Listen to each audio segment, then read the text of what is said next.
1000 የእንቁላል ጣይ ዶሮዎችን ከምንሰራና 100 እናቲት ፍየሎችን ከምናረባ የትኛው አዋጭ ይመስላችኋል? ዛሬ የምንመለከተው ይሄንን ጉዳይ ነው። ፍየል እርባታ ወይስ የዶሮ እርባታ የሚለውን በስፋት እንቃኘዋለን። ዝርዝር መረጃዎችን በደንብ አስቀምጬላችኋለሁኝ። በቁጥር እናስቀምጣለን። 1000 የእንቁላል ጣይ ዶሮዎች ወይስ 100 እናቲት ፍየሎችን ወይም ደግሞ የፍየል እርባታን እንመለከታለን። በሁለቱም ውስጥ አለው። ስለዚህ ሰፋ ያለ መረጃዎችን አካፍላችኋለሁኝ። በመጀመሪያ ደረጃ ስለ ዶሮዎች እንመልከት። ስለ 1000 የእንቁላል ጣይ ዶሮዎች እንመለከታለን።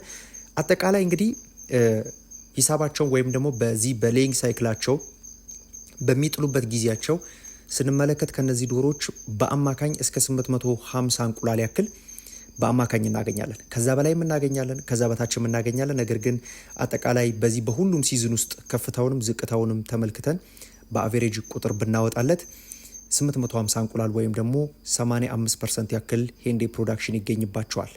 ስለዚህ ከዚህ ጋር ተያይዞ እስቲ በዚቹ በ850 እንቁላል በቀን ምንሰበስብ ከሆነ ምን ያክል ትርፍ እናገኛለን? በጣም ዲፕ የሆነ ነገር አልሰራውላችሁም።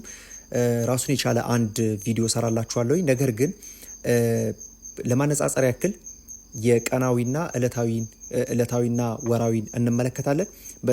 ከዚህ ጋር ተያይዞ እንግዲህ እንቁላል በ20 ብር ሂሳብ ይዤላችኋለሁ። ፊድ ኢንቴካቸው ወይም ደግሞ በቀን የሚወስዱት የመኖ ፍጆታ በዶሮ 122 ግራም ይዤላችኋለሁ። መኖ በኪሎ 80 ብር ይዤላችኋለሁ። እነዚህ ያሉት ወጪዎቻችንና ገቢዎቻችን ናቸው። ታዲያ ይህንን እናጣራው። በአማካኝ እንግዲህ 850 እንቁላል ይገኛል ማለት 17000 ብር ያልተጣራ ገቢ እንደማለት ነው በቀን። ይሄ ማለት ደግሞ በእያንዳንዱ እንቁላል ወደ 9 ብር ከ76 ሳንቲም ያክል ኮስት ያደርጋችኋል። አንድን እንቁላል አንድ ዶሮ ለማምረት የሚፈጅባት የመኖ ብቻ ማለት ነው፣ ሌሎች ወጪዎች ሳይደምር። ይሄ ማለት ወደ 248880 ብር ያክል ወጪ የመኖ ብቻ ይጠበቅባችኋል በወር ማለት ነው። በአጠቃላይ የተለያዩ ወጪዎችን ቤት ኪራይ፣ ሰራተኛ፣ ከቫክሲኔሽን ሜዲኬሽን ጋር ተያይዞ እንዲሁም ትራንስፖርቴሽን ኮስት ጋር ተያይዞ የተለያዩ ለምታወጧቸው ወጪዎች ይኖራሉ። ከዚህ ከሰራተኛ ጋር ተያይዞ ከውሃ ከማብራት ጋር ተያይዞ የተለያዩ ወጪዎች አሉ። ያልታሰቡ ወጪዎችንም ጨምሮ 70,000 ብር ገደማ ይዤላችኋለሁ። ይሄ ማለት እንግዲህ ወደ 178880 ብር ያክል የተጣራ እጃችሁ ላይ የሚደርስ ማለት ነው በአማካኝ አመታዊ ሲሰራ። ይሄ ሁሉንም ሲዝን የሚያጠቃልል ነው። ነገር ግን እዚህ ጋር ልብ ማለት ያለባችሁ ጉዳይ እንቁላል በ20 ብር ነው የሰራውላችሁ። አመቱ ሙሉ 20 ብር ይሆናል ተብሎ አይታሰብም። 23 ብር ተሽጦ ያውቃል፣ 16 ብር ተሽጦ ያውቃል።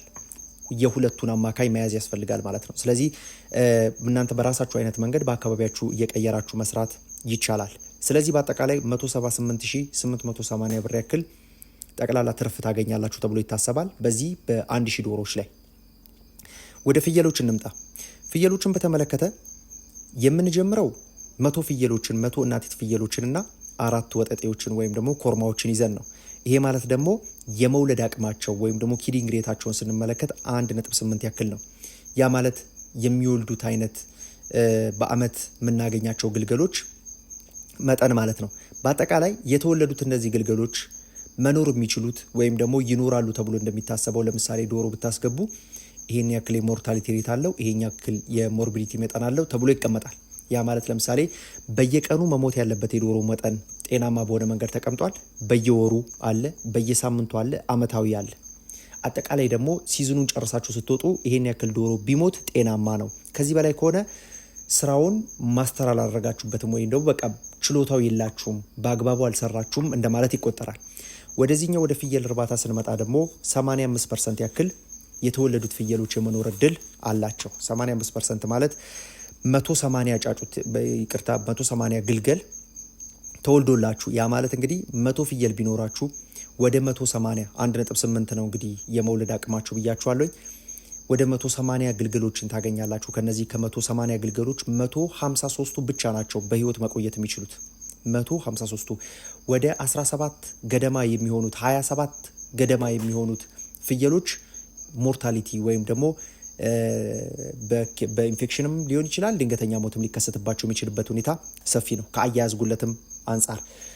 እንዲሁም ከአቦርሽን ጋር ተያይዞ ከውርጃ ጋር ተያይዞ ከዚህ በተጨማሪ ከተለያዩ በሽታዎች ጋር ተያይዞ እነዚህ የሚጠቀሱ ናቸው። ስለዚህ በአጠቃላይ ከመቶ እነዚህ 153ቱ ግልገሎች ተወልደው በአጠቃላይ 15000 ብር የሽያጭ ገንዘብ ይዤላችኋለሁ። እንግዲህ ይሄ 15000 ብር የሚሸጠው ይሄ ፍየል ተወልዶ ከ8 ወር በኋላ ነው ሽያጭ የሚበቃው። 8 ወር ያክል እንክብካቤ ይፈልጋል፣ ወይም ደግሞ የመኖ ወጪ 8 ወር ያክል ይቆይባችኋል። ይሄ ማለት ኮሜርሻል በሆነ መንገድ ያ ማለት ለአውጥታችሁ በግጦሽ ሜዳ ላይ ያሰማርታችሁ ምናምን ሳይሆን ኮሜርሻል በሆነ መንገድ ወይም ደግሞ ዜሮ ግሬዚንግ ሲስተም ተጠቅማችሁ ማለት ነው። እያንዳንዱ የሚፈልገው ነገር እዛው ባለበት አቅርባችሁለት በ8 ወር ይደርሳል። በ8 ወር ይደርሳል ማለት ግን እንደያያያዛችሁ በጣም የተለያየ ነው። ገበያ ላይ የምትጠሩበት ዋጋ 15000 ብር እጅግ የዘቀጠ የ15000 ብር ፍየል የለም። አሁን በተለይ ወጠጤ ሆኖ ወይም ኮርማ ሆኖ ኩልሽም ቢሆን የ15000 ብር የለም። ነገር ግን እስቲ ቢዝነስ ነውና ዝቅ አድርገን እንያዘው 15000 ብር ያ ማለት 2,295,000 ብር ሽያጭ ይኖራችኋል። ከዚህ ላይ እንደ ወጪ የሚታሰበውና ይሄንን ፍየል እነዚህን 153 ፍየሎች ለገበያ ለማብቃት 8 ወር የፈጀባችሁ የመድኃኒት፣ የክትባት፣ የሰራተኛ፣ የቤት ኪራይ መሰል ወጪዎች መኖን ጨምሮ መሰል ወጪዎች በአጠቃላይ ከ755,000 ብር እስከ 800,000 ብር ያክል ወጪ ይጠበቅባቸዋል። በ8 ወር ያክል እነዚህ ፍየሎች 1,495,000 ብር ያክል ኔት ፕሮፊት ታገኙበታላችሁ ማለት ይሄ ቅድም የሰራ ነው በወር ነው 178,880 ብር ያክል ነው በወር የምታገኙት። ወደዚህኛው ስንመጣ ደግሞ 1,495,000 በ8 ወር የምታገኙት ነው። እንግዲህ ልዩነቱን ይሳብስሩት እናንተ። በወር 178,880 ብር ያክል ፍላክቹዌት ያደርጋል ይሄ ኔት ፕሮፊት ብዬ ያስቀመጥኩላችሁ። የዛሬ ወር ያገኛችሁትና የሚመጣው ወር የምታገኙት በአንድ አይነት በምንም አይነት መልኩ አንድ አይነት ሊመጣ አይችልም። ወይ ይጨምራል ወይ ይቀንሳል፣ ከሁለት አንዱ ማለት። ስለዚህ ከዚህ ጋር ተያይዞ ፍላክቹዌት ያደርጋል። ይሄንን ከግምት ውስጥ አስገቡ። የምታገኙት ገንዘብ በየወሩ የምታገኙት ገንዘብ የተለያየ ነው፣ ከፍታና ዝቅታ ይኖረዋል። ወደዚህኛው ስንመጣ ደግሞ ይሄ ከዚህ ከመሸጫ ገንዘብ ጋር ተያይዞ ብዙ ፍላክቹዌሽን ማይታይበት አይነት ቢዝነስ የዚህ የፍየሎች ሽያጭ ማለት ከጊዜ ወደ ጊዜ እየጨመረ የሚታይበት አይነት ቢዝነስ ነው። ነገር ግን ዝቅ አድርጋችሁ የሚሸጡበት በላይ ብሸጡ ነው እንጂ ዝቅ አድርጋችሁ የሚሸጡበት አይነት እድል በጣም ዝቅ ያለ ነው። ስለዚህ ከዚህ ጋር ተያይዞ 1,495,000 ብር ያክል ከነዚህ ከ153 ፍየሎች የምታገኙት ወደ 800,000 ብር ያክል ወጪ ይጠበቅባቸዋል ማለት ነው። ስለዚህ ከዚህ ጋር ተያይዞ ሁለቱን አነጻጸርን። በ1000 ዶሮ ነው የጀመርነው። ቀጣይ ለሁላችሁም እንዲሆን ምናልባት 100 ፍየሎችን ማስገባት ካለው ፋሲሊቲም አንጻር ከኢኒሻል ኢንቨስትመንቱም ጋር ተያይዞ ሊከብድ ይችላል። ነገር ግን እነዚህን 1000 ዶሮዎችና ፍየሎችን በአጭር ቃል ግን ለመግለጽና በአጭር ቃል ቢዝነሱ ምን ይመስላል የሚለው ለመረዳት ለሚፈልግ ሰው 1000 ዶሮዎችን ልክ እንደ ፋብሪካ አስቧቸው። ልክ እንደ ፋብሪካ ካሰባቸው ለምሳሌ ከፍተኛ የሆነ ምርት አላቸው። ቀን በቀን ደግሞ ካሽ ፍሎ በጣም ፈጣን ነው። እንዲሁም ደግሞ ከፍተኛ የሆነ ወጪ ያለባቸው፣ ከፍተኛ የማኔጅመንት ስኪል ያስፈልጋቸዋል። በቃ እኔ ነኝ ያለ ሙያ ያስፈልጋቸዋል። ወደዚህኛው ስንመጣ ደግሞ ወደ ፍየሎች ስንመጣ ደግሞ ሎንግ ተርም ኢንቨስትመንት ነው የሚሆነው። ያ በቃ የረጅም ጊዜ እቅድ ተይዞለት እንደ ኢንቨስትመንት ቀስ ብሎ ራሱን እያዳበረ ራሱን እያሳደገ የሚመጣ አይነት ካሽ ፍሎ በጣም ዝቅተኛ በሆነበት የቢዝነሱም የማደግ መጠን በጣም ዝቅተኛ፣ በተለይ የመጀመሪያዎቹን 1 ዓመት ላይ ልትቸገሩ የምትችሉበት ሁኔታ አለ። ስለዚህ ከዚህ ጋር ተያይዞ እነዚህን ከግምት ውስጥ አስገቧቸው።